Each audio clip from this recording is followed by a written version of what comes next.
Hi, how are you? Thank you. This is Emma. Emma is an Australian Muslim conservative. I know that's going to blow people up. Yep, no, it's good. I mean, look, we have fellow confusing identities. It depends what kind of conservative you are. If you're a socially conservative, it makes complete sense that you're we can agree to disagree. I mean, I will agree with you that we need to eradicate extremism, terrorism, and whatnot.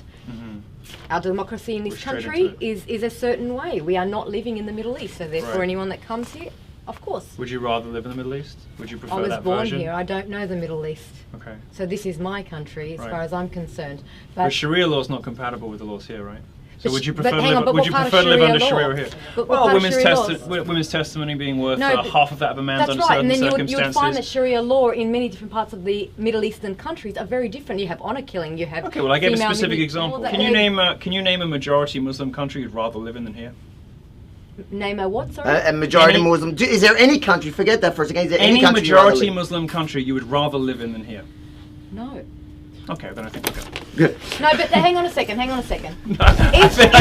country has a certain way of their own law. You have countries like the Middle East that take away the women's rights, but that has nothing to do with Islam. So why does it occur so often in Islamic countries? You know why? Because it's been hijacked. You've got people that have hijacked it with extremism. You have some that hijacked it because they just want to be lazy, and you have typical men who want to, take over the nation. I could be murdered in 11 Muslim countries, which together comprise about 300 million people. And you'll find that's not Islam. For my sexuality. And that's not Islam. But that's, okay, well, it's fine for you to say that's not Islam, but you're discounting half your own faith. No, there's a difference between Islam and Muslims.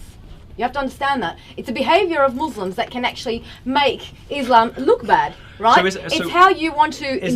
Is there anywhere in the world, in your view, that practices Islam correctly? Nobody is perfect. No, I don't reckon anybody practices any religion perfectly. Okay, so everywhere in the world there is Islam. They practice it badly, with the result that they oppress women and murder homosexuals. So there isn't a single Islamic country or Islamic leader that gets it right. You, on the other hand, have it right. No, I'm not saying that at all.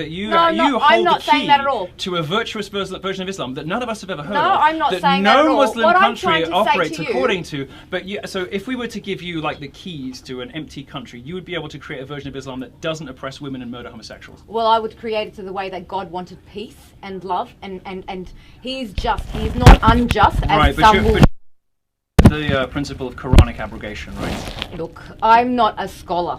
I'm not a scholar. So what Quranic abrogation means, what it means is that because the Quran is inherently internally inconsistent, like a lot of big, long, complicated books, right? Quranic abrogation is not a Western principle. It is an accepted Islamic principle of scholarship, which says that out of the verses that contradict one another, the verses that were revealed to Muhammad later supersede the ones that were revealed earlier. So if you reorder the Quran chronologically, the stuff that came later, that was revealed to Muhammad by Allah later, supersedes anything that might be contradictory in the earlier verses. And who told you this information? Well, this is Which scholar gave you this information? Did you read it out of the book yourself? Very well established Islamic scholarship. So the problem that you have, right, is that the later verses, when Muhammad was a warlord, right, supersede the earlier ones, which are all the peace, love, and understanding. No, so the jihad verses that are about killing the unbeliever are the ones that, according to to Islamic scholars, are the ones that supersede the peace, love, and understanding. If we keep saying that, Islam teaches you this, we can slap each other back and forth. You're challenging me on the name of specific scholars, and you didn't even know what abrogation meant. Let me speak. We can slap each other back and forth, but if we're going to keep addressing the negative of what I'm not going to slap you. Muslims like me that keep saying that's wrong. I don't use violence. Muslims that's like your me people. That I don't want to get confused in certain ways. Regardless, I just don't understand in what respect you call yourself a Muslim. What I'm trying to say to you is, right, whether we keep identifying the negative and people like me saying, well, no, we're not all like that, right? You have your opinion on so many things. We can agree to disagree on so many different levels. What is your solution? If you think you have the answer to everything, please let me know. What is your solution? You're saying Islam from the West. Expel Islam from the West. Yeah. Anyone who describes themselves as a Muslim, send them back to the Middle East.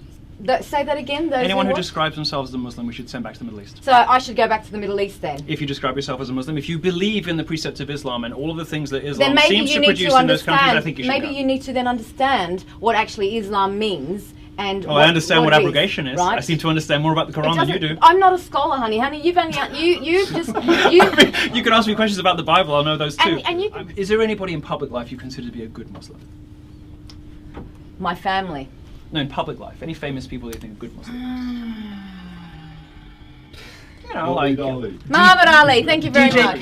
If you don't pray, you don't seem to agree with any Muslim countries or leaders. You don't follow an imam. You don't go to namaz on Fridays. How are you Muslim? Because Islam is a submission to God. Islam, you can read the book. You seem to be submitting to stupidity. I don't know if you're submitting to God. No, honey, you do your 5 pillars. You pay your charity. You pay. Do you pay pray, your zakat? You pay your zakat. I pay every year. You pay your mandated zakat every year. Do you? I will horse shit. No, I horse do. Shit. I do. You pay your zakat on top of your taxes. You pay your zakat. I do. And you'd be prepared to publish that, would you? Absolutely. I pay, and I can prove it. I've got recording. I can show you children, orphans that I've given my money to who have thanked me. Who did you give your zakat to? I give it to my mother. She goes and gives it to the people that are in need. Thank you very much. Where does she live in the Middle East or something? No, she out in Syria building camps? No, darling. When she travels, she'll go to orphans. She'll give it to children. She'll give it to because there is no welfare in other countries. Your mother's on holiday in Morocco and gives a few dollars to a beggar, and that's your zakat. It's not a beggar. How much They're not beggars. zakat do They're you pay? people that are in need. How much zakat do you pay? Depends. That's personal. It doesn't depend. Zakat's a very specific figure. Do you know what it is? Well, it depends on. No, I pay for my children as well. No, it doesn't depend. It does. It does. What are the 5 pillars of Islam? What I'm trying. Listen. I know them. Do you know them? Yeah, I do. You can tell me all you like. What I'm trying to say to you is let's not just try and bring it back on me. What I'm trying to say. I'm just asking you if you know the central tenets of your own faith, the one that you are defending so vigorously and enthuusly with me. I'm asking if you know the central 5 tenets of your own religion. The one that you're saying is so wonderful. What I'm trying to say to you is, let's not get it about me. No wonder you don't like Muslims. You don't know what they believe. No. No wonder you don't like going to the Middle East. You have no idea about it. I'm trying to explain to you that there are other different types of Muslims. You put everybody in the same category. Forget about me. Let's just take the focus away from me. I'm quite interested in you. No, I think you're fascinating. Let's get the focus away from me, right? But I'm trying to get out of you is, what would you say to people who are like me that you're putting everybody in the same category? You know, I mean, I'm not the best Muslim. Who cares? But that's between me and God. It's because only God can judge, darling. Well, I'm judging too. So, I mean, to your credit, I think I'd let you stay because I don't think you qualify as Muslim.